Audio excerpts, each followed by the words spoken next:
पहले बताओ गुस्सा क्यों आता है? गुस्सा तब आता है कामा संजायते क्रोधा, क्रोधा स्मृति विभ्रमा, स्मृति भ्रष्टात् बुद्धिनाशो बुद्धिनाशात् प्रणश्यति। जब हम ये कामना करते हैं कि ऐसे चले और वो नहीं चलता, कोई भी हो, तो गुस्सा आ जाता है।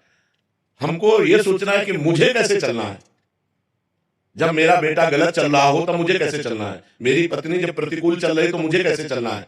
मुझे क्रोध नहीं लाना, बहुत प्यार से, बड़े गंभीरता से, धैर्य पूर्वक हमें हर समस्या का समाधान करना चाहिए। क्रोध से समस्या बढ़ती है, ना कि समस्या का समाधान होता है। जब हम गुस्सा करते हैं तब हमारे द्वारा कुछ ऐसा हो जाता है जिससे समाधान होने की जगह और हम फैल जाते हैं, प्रपंच में फंस जाते हैं। तो मुझे लगता है उस समय नाम जप करके हमको अपने अंदर की सोच को ठीक करनी होगी।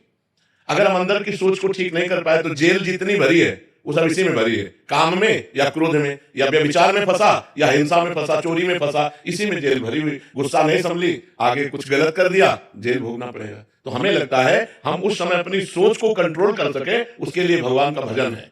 भगवान के भजन में बहुत बड़ी सामर्थ्य है, बड़ी सामर्थ्य है। और सामने वाले का परिवर्तन क्रोध से नहीं होता, हमारी नम्रता और विनम्रता और सहनशीलता से होता है। एक बार श्री स्वामीनाथ जी महाराज महाराष्ट्र के गंगा स्नान करने गए, तो स्नान करके लौट रहे थे, तो ऊपर विधर्मी का महल था, गली के ऊपर। उसने थूक दिया, देखा महात्मा का नहा गया तो ऊपर थूक दिया, ऊपर गिरा। वो फिर नहाने गए, वही गली थी, फिर लौटे, फिर थूक दिया। 100 बार थूका। वो 100 बार स्नान करके आए। जब 100 बार स्नान करके आए तो हार गया। वो नीचे उतर के आया और प्रणाम किया और कहा मुझे क्षमा कर दो। उनका क्यों भैया? बोले मैंने 100 बार आपके ऊपर थूका, अपराध किया। बोले नहीं, आपने बड़ी कृपा की। एक दिन में एक बार गंगा स्नान करता था, आपकी कृपा से 100 बार गंगा स्नान हुआ। ये तो आपकी कृपा। वो चरणों में लौट गया और कहा आज के बाद कभी किसी महात्मा के साथ गलती नहीं करेंगे। विनम्रता और धैर्य ने उसको बदल दिया।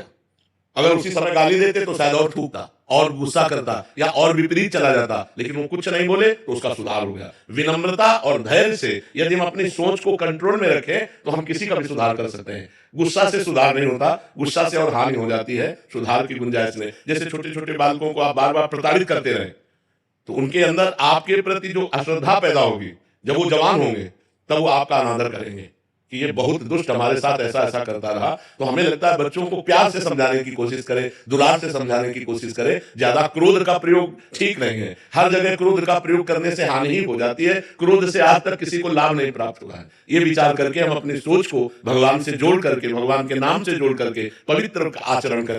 जब सामने वाला क्रोध कर रहा हो तो हमें गंभीरता पूर्वक विचार करना चाहिए कि अब हम क्या उत्तर दें, हम कैसे चलें। अगर उस समय में कुछ समझ में नहीं आ रहा तो हम वहां से हट जाएं। थोड़ी देर बाद हमारी बुद्धि काम करने लगेगी, तब हम देख लेंगे अभी बुद्धि काम नहीं कर रही, अभी क्रोधावेश आ रहा है, तो हट जाना चाहिए, सामने से चले जाना चाहिए।